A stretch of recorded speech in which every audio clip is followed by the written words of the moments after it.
वचन में आते हैं हम लोग। आज के वचन में कोई पिछले हफ्ते तो नहीं, इससे पहले हमने इसके ऊपर ध्यान दिया था कि सताव जब आता है तो क्या करना है था। याद है आपको? सताव के ऊपर क्या समझे थे आप? कोई आके गुस्सा करेगा तो क्या करोगे? कल भी हमने संडे का सर्विस को ऐसा बना दिया है, या कलीसिया को ऐसा बना दिया है कि आज संडे है, आज अपने को कुछ सीखने मिलेगा, लेकिन उसका लागू कैसे करेंगे? लागू करना जरूरी है ना। नहीं तो फायदा क्या है कि हर संडे हम आते हैं, ये तो ऐसी बात हो गई कि हम डीमार्ट जाते हैं, जो सामान चाहिए वो लेके आते हैं, और वो सामान खत्म होने के बाद वापस डीमार्ट जाते हैं।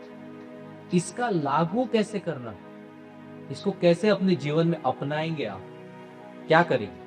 इसके लिए जब भी मैं पूछता हूं कि पिछले हफ्ते या उससे पहले हमने क्या किया था, अगर वो लागू नहीं हो गया है, या आपने उसको अपनाया नहीं है, या उसको समझा नहीं है, तो आज का टीचिंग भी अच्छा ही होगा, क्योंकि आप बोलेंगे बहुत अच्छा टीचिंग है। लेकिन पिछली बातें, 2 साल की बातें कहाँ गई? 4 साल की बातें कहाँ गई? 10 साल की बातें कहाँ है? कठिनाई में चलने के लिए या संघर्ष में अगर आप बढ़ते नहीं है। देखा, मैं शिपा को इतने से जानता, मेरे हाथ में आई थी शिप, वही अनीरा भी बहुत छोटी है, स्थिति भी बहुत छोटी है, लेकिन आज शिपा इतनी लंबी हो गई है। अगर वो बढ़ेगी नहीं तो सबको टेंशन हो जाएगा कि बढ़ क्यों नहीं रही है। करेक्ट? वैसे आत्मिक स्तर पर बढ़ना जरूरी है। ओके? माँ बाप खाना खा रहे और बोल रहे धन्यवाद यीशु, मेरे खाने खाने से मेरी बच्ची बढ़ेगी, होगा क्या? नहीं। आपको अभी उत्तर मिल रहा है। मतलब समझ रहे कि यहाँ पर अगर एक व्यक्ति सिखा रहा है, उससे आप नहीं बढ़ सकते। आपको खुद वो चीजें करनी होंगी, खुद खाना पड़ेगा। ठीक है? तो जो आपको संडे मिलता है वो हफ्ते के दिनों में उसके हाथ में बैठना पड़ेगा। ओके? लेकिन ब्रदर मुझे टाइम नहीं है। खाना खाने के लिए टाइम निकालते हो कि नहीं निकालते हो? नहीं, इतना ही बात है। पेट को भूख लगती है तो खाने के लिए टाइम निकालते हो, तो आत्मा को भूख लगी है तो खाने के लिए टाइम निकालना जरूरी है। अगर आत्मा को भूख नहीं है तो कैसे होगा? ओके? तो अब से कोशिश करो कि आप समय बिताओ, ताकि अगर मैं सवाल करूं, अगर मैं किसी और प्रचारक को बुलाता हूं, वो मुझे पूछेगा कि आप क्या सिखा रहे हो, मतलब सताव के ऊपर, कोई यहाँ पर खड़ा आके अगर पूछेगा, अगर मैं किसी प्रचारक को बुलाता हूँ, पिन दे रहा हूँ, तो अगर वो पूछता है कि आपको क्या सिखाया गया, फिर आप ऐसे देखोगे तो उसको क्या लगेगा कि ये व्यक्ति जो सिखा रहे सही तरीके से काम नहीं कर रहे। और ज्यादातर पासबानों को टोका जाता है और बोलते हैं कि ये चर्च नहीं बढ़ रहा है। चर्च बढ़ नहीं रहा है क्योंकि लोग मेहनत नहीं कर रहे। पासबान तो संडे सिखा के चला गया ना। क्या ऐसा हो सकता है कि मैं बढ़ा नहीं क्योंकि मैंने इसमें मेहनत नहीं किया? तो अब से मेहनत करना है। लेकिन मैं बोल सबको रहा हूं कि अगर मैंने पूछा तो अभी मुझे बताइए कि सत्ताव में क्या करना है, क्या समझे थे आप? 2 मिनट जल्दी बताइए। आबिल और कैन के बारे में था। आबिल और कैन के बारे में था, क्या समझे थे? दो एक्सप्लेन करो, बताओ। सताव से आता है। सताव कहाँ से आता है ना? तो किसने किसको सताया था? बताओ बताओ। आबिल ने क्या? आबिल ने क्या को सताया और क्या किया? कौन मार डाला है। तो सताव किस पे आया? जैसे अपने भाई की आया। अपने भाई पे आया ना। आबिल को मारा, खुद के भाई को उसने मारा, तो सताव एक तरीके से उस पर आया है। सही है। तो आबिल की गलती क्या थी? इसका अच्छा बगीचा कह रहे हैं।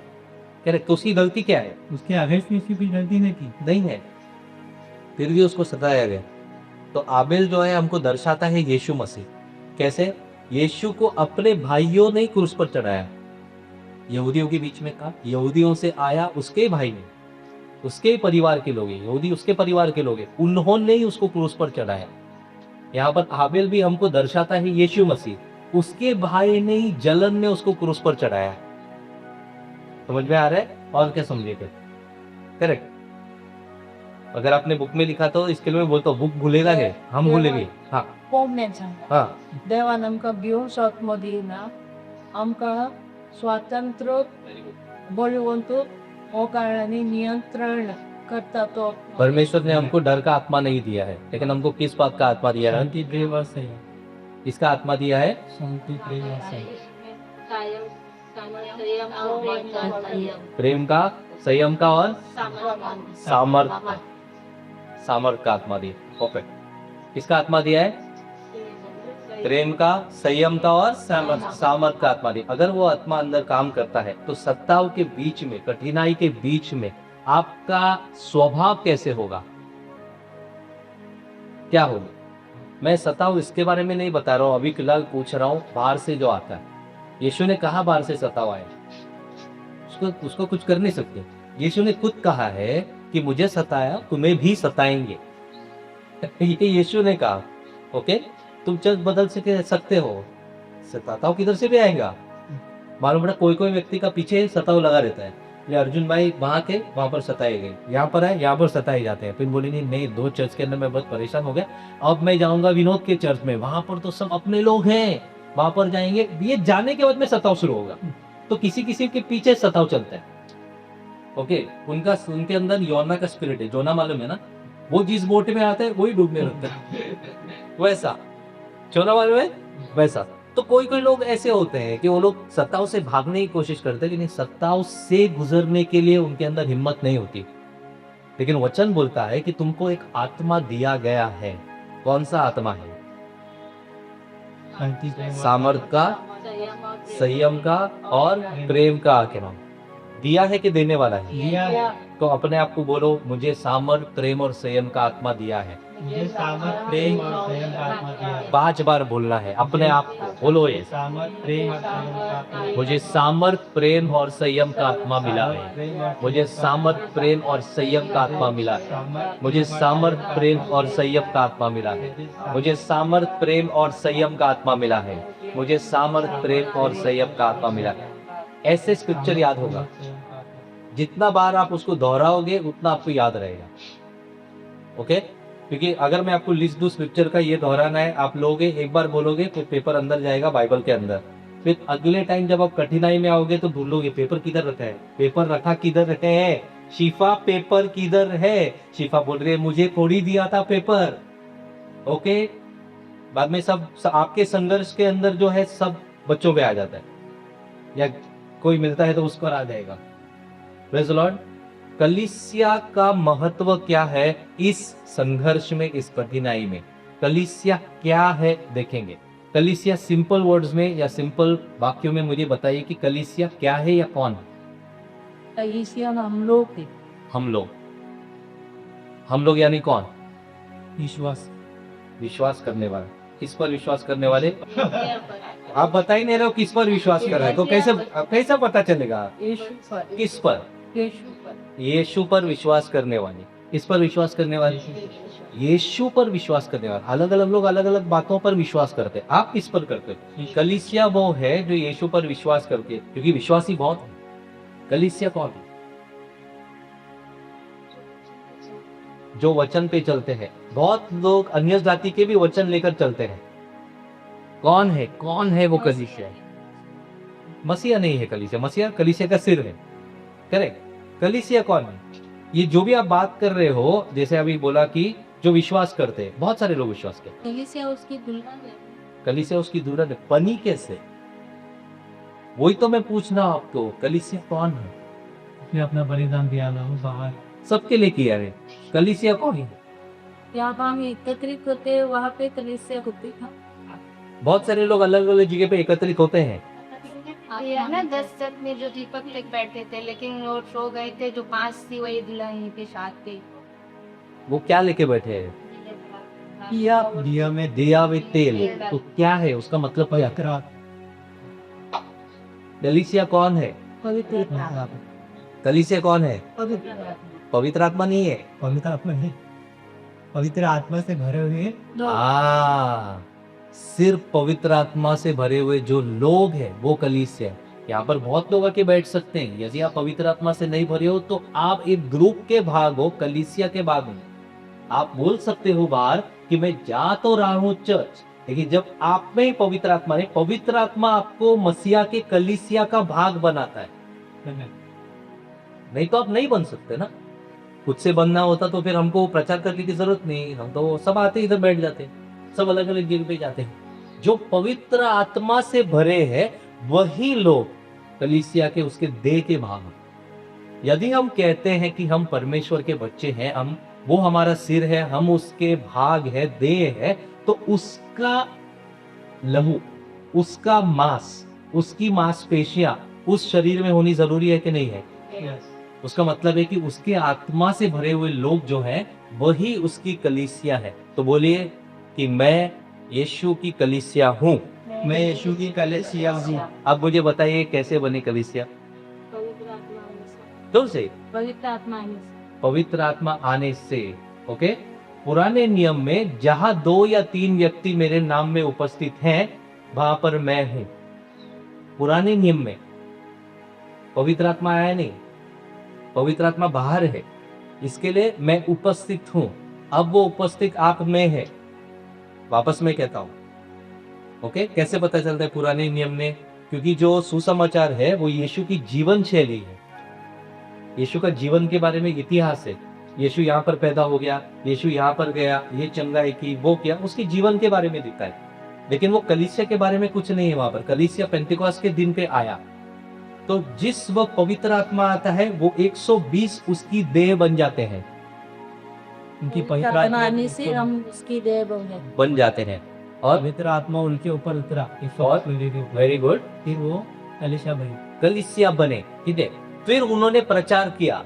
जब पतरस खड़ा होकर प्रचार करता है, कितने लोग जुट जाते हैं?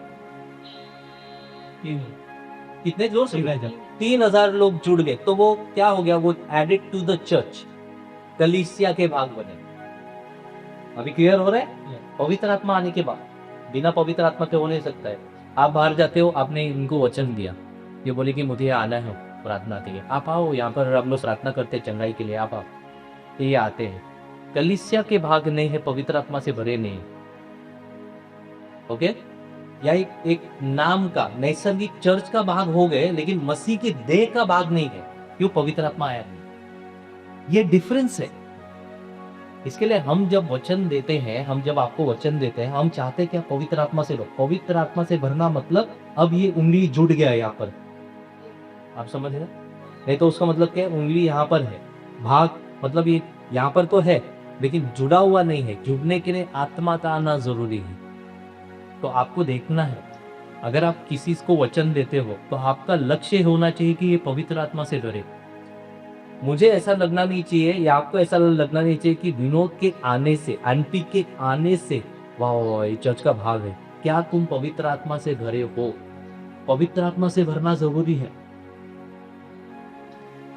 ओके, क्योंकि हमारा लक्ष्य हमने बदल दिया। हमारा लक्ष्य हमने क्या बनाया है? हमारा लक्ष्य वचन देना बना।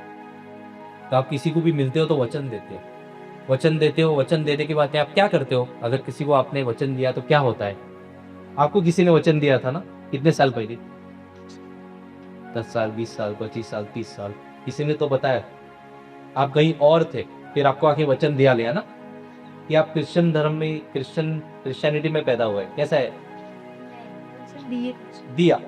जब आपको वचन दिया तो क्या हुआ? क्या किया आप? विश्वास किए, फिर जाने लगे प्रभु में, फिर समझ लिए धीरे धीरे Correct. क्या सत्य है, क्या गलत। करेक्ट। ये होते हुए क्या आप प्रभु की देह का भाग बने कि कलीसिया का भाग बने? प्रभु का देह का भाग कैसे बने? पर वचन गाने, वचन पर चलते हैं, फॉलो करते हैं। Very good. उससे आप ग्रुप का भाग बने। प्रभु के देह का भाग कैसे बनेंगे? उस ग्रुप का भाग बने। आप गोरेगांव जाते हो, उस ग्रुप का भाग हुआ। आप वैसे आते हो, इस ग्रुप का भाग हुआ। ओके, उसकी देह का भाग कैसे बन सकते हैं? उसके आत्मा की बपतिस्मा। आत्मा के बपतिस्मा से आप उसके देह का भाग बनते हैं। Praise the Lord. ओके, तो जब हम प्रार्थना करते हैं, पवित्र आत्मा मुझे पर, पिता मुझे तेरे पवित्र आत्मा से भर, यीशु तुझे मुझे तेरे पवित्र आत्मा से भर। या हम प्रार्थना करेंगे कि पवित्र आत्मा से आप भरो। पवित्र आत्मा से जिस दिन आपने भरा, उस दिन आप प्रभु की देह के भाग हो। अब मुझे किसी ने बहुत थोड़े समय पहले सवाल किया था कि एक चर्च है जहाँ पर मूर्ति भी रखे जाते हैं। ये एक चर्च है जहाँ पर मूर्तियां भी रखी जाती है। वहां पर बहुत सारे लोगों पर पवित्र आत्मा उतरा है, बहुत सारे अनगिनत लोगों पर वहां पर पवित्र आत्मा उतरा है। पवित्र आत्मा का बपतिस्मा उस कलीसिया में उनको मिला है। जैसे हर कलीसिया में मिलता है, वैसे उस कलीसिया में भी लोग प्रभु के लिए भूखे थे, प्रार्थना कर रहे थे, मूर्तियां भी थी। मरियम को भी वो लोग आराधना करते हैं, मरियम को भी प्रार्थना करते हैं, संतों को भी प्रार्थना करते हैं, स्वर्गदूतों को भी प्रार्थना करते हैं। उसके बीच में यीशु से प्रार्थना कर रहे थे और पिता ने उनको आत्मा से भरा। तो क्या वो लोग प्रभु की देह के भाग बने या नहीं बने? तो जो उस कलीसिया में थे उनको पूछते हैं, मम्मी के मम्मी को पूछते हैं, क्योंकि मम्मी को बहुत साल पहले पवित्र आत्मा मिला, बिलीवर होने के बाद में मिला नहीं, पवित्र आत्मा बहुत साल पहले मिला है, बहुत मतलब बहुत 80s में मिला है, 80 के दशक में पवित्र आत्मा से भरी है। तो क्या उस समय पर प्रभु के चर्च एक लोगों का समूह है? चर्च क्या है? हम मिले, यहाँ पर 10 जन मिलते हैं, किधर और 200 जन मिलते हैं, किधर और 5000, किधर 2 लाख जन मिलते हैं, वो समूह होता है। लेकिन जिसमें पवित्र आत्मा है वो देह के भाग है। आप एक चर्च के ग्रुप के भाग हो सकते हो, लेकिन प्रभु से बाहर हो सकते हो, उसके देह के भाग नहीं हो सकते हो जब तक पवित्र आत्मा से नहीं भरे। हमको लगता है कि हमको पानी में डुबाकर बाहर लेके आए तो हम बने। पानी में डुबाकर बाहर लेके आने का मतलब है बपतिस्मा, पानी का। उसका मतलब क्या? मैं दुनिया के सामने ऐलान करता हूं कि मैं जो हूं अब से प्रभु के पीछे चलूंगा, अब से मेरा कोई दूसरा नहीं होगा, ये मैं ऐलान करता हूं। उसको बोलते हैं डेक्लेरेशन ऑफ फेथ। उसको क्या बोलते हैं? विश्वास का ऐलान, विश्वास की घोषणा मैं करता हूं। जब मैं पानी से बाहर आता हूं, मैं विश्वास करता हूं सबके सामने या जो लोग खड़े हैं कि अब से मेरा जीवन जो है मैं किसके पीछे चलने वाला हूं? यीशु मसीह के पीछे थे। ओके, इसका मतलब क्या है कि जैसे मैं पानी में गया और मैं बाहर आया, वैसे ही मैं मेरे कब्र में चला गया हूं, वो मैं मर चुका हूं और मैं एक नया व्यक्ति बाहर आता हूं, एक नया निर्णय के साथ। उसको बोलते हैं वाटर बैप्टिज्म। उसको क्या बोलते हैं? पानी का बपतिस्मा। ओके, लेकिन उसका मतलब ये नहीं है कि आप आत्मा से नहीं भरे, आत्मा से भरना जरूरी है। Praise the Lord. इसके लिए यीशु मसीह ने 120 को कुछ भी करने से पहले आत्मा से भरा। ये 120 को उसने कहीं नहीं कहा तुम जाओ और पानी में बपतिस्मा लो। ये 120 थे ना, ऊपरी कमरे में बैठे थे ना, क्या वो जाके पानी में बपतिस्मा लेके आए थे? नहीं, डायरेक्ट पवित्र आत्मा से उनको भरा गया, हो गया था। आपको पता है, कहानी पता है पेंटेकोस्ट का। जब पवित्र आत्मा आया उसके बाद में जो शब्द आए वो शब्द हृदय को छिद कर गए। फिर लोगों ने खड़े होकर कहा भाइयों हम क्या करना चाहिए? आइए प्रेरित के 2 अध्याय में। तो क्या है हमारा फोकस? पवित्र आत्मा का वापस। बस, और पवित्र आत्मा यदि अंदर है तो उसकी अधीनता में आना है, उसके अधिकार के नीचे चलना है। पतरस का 2 अध्याय, प्रेरित का 2 अध्याय 1 से पढ़ेंगे ब्रदर। जब पेंतीकोस्त का दिन आया तो वे सब एक जगह इकट्ठे थे। हाँ, एकाएक आकाश से बड़ी आंधी की सनसनाहट का शब्द हुआ और उससे सारा घर जहाँ वे बैठे से गूंज गया और उन्हें आग की सी जीभें पड़ती हुई दिखाई दी और उनमें से हर एक पर आग तैरी। वे सब पवित्र आत्मा से भर गए। वे सब पवित्र आत्मा से भर गए। वे सब क्या हुए? पवित्र आत्मा से भरी। हर एक पर ठहरा वो जीव, आपका जीव हर एक पर ठहरा। हाँ, हर एक पर, यानी हर एक व्यक्ति को भरना जरूरी है। यस। स्वप्निल पवित्र आत्मा से भरा, उसका मतलब ये नहीं कि शोभा भी भरी है, अंकिता भरी, उसका मतलब ये नहीं कि दीपक भरा है। ये दोनों भरे मतलब नहीं कि शिफा भरी है। आप समझ रहे? हर एक पर आकर बैठा, हर एक पर आया। आंटी को भी भरना पड़ेगा, अगर भरे नहीं हो तो आपको भरना पड़ेगा, आपको भरना पड़ेगा। पानी का बपतिस्मा अलग है। पानी का बपतिस्मा दुनिया के सामने मैं ऐलान करता हूँ कि अब से मैं प्रभु का हूँ, यीशु मसीह का हूँ। लेकिन आत्मा से भरना पड़ेगा ना, अंदर बदलाव चाहिए। समझ में आ रहा है कि नहीं आ रहा है? ओके,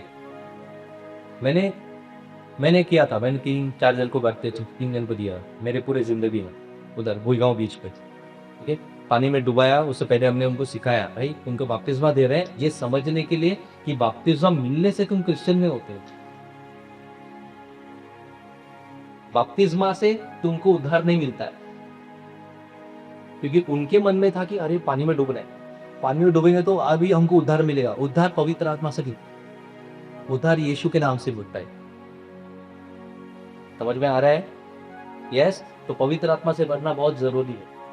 ये कोर डॉक्ट्रिन है, मसीहत का कोर डॉक्ट्रिन, ये फाउंडेशन है। ये नहीं समझ में आएगा तो इसके लिए तकलीफ जब आता है हमको पता नहीं क्या होता है। लोग क्यों भागते हैं, लोग क्यों डर जाते हैं। कोई आता है ना अंदर, अभी हमने कितना सारा वीडियोस हम लोग दोनों ग्रुप में है, जो सताऊगा इधर वसे विराट में होता है, उसके हम लोग सालगढ़ जिला के ग्रुप में, मैं और स्वप्निल, वहां पर देखते जब वीडियोस आते हैं, कोई ऐसे आते हैं तो बहुत सारे कलीसिया के लोग ना साइड में बैठे, उनको पूछा जाता है आप यहाँ पर क्यों बैठे हो? तो बुलाया क्या था, हम इसीलिए आए। कौन बुलाया? तो बोलते हैं मैंने कब बुलाया तुमको? मन में तो सोचता रहेगा पर तुम आए चंगाई के लिए, तुमको चंगाई मिला, तो सब लोग क्या करते हैं, क्योंकि ये पता नहीं है उनको। जब पवित्र आत्मा से वो लोग भरे तो क्या हुआ, उनके अंदर एक ताकत आया, उनके अंदर सामर्थ्य है।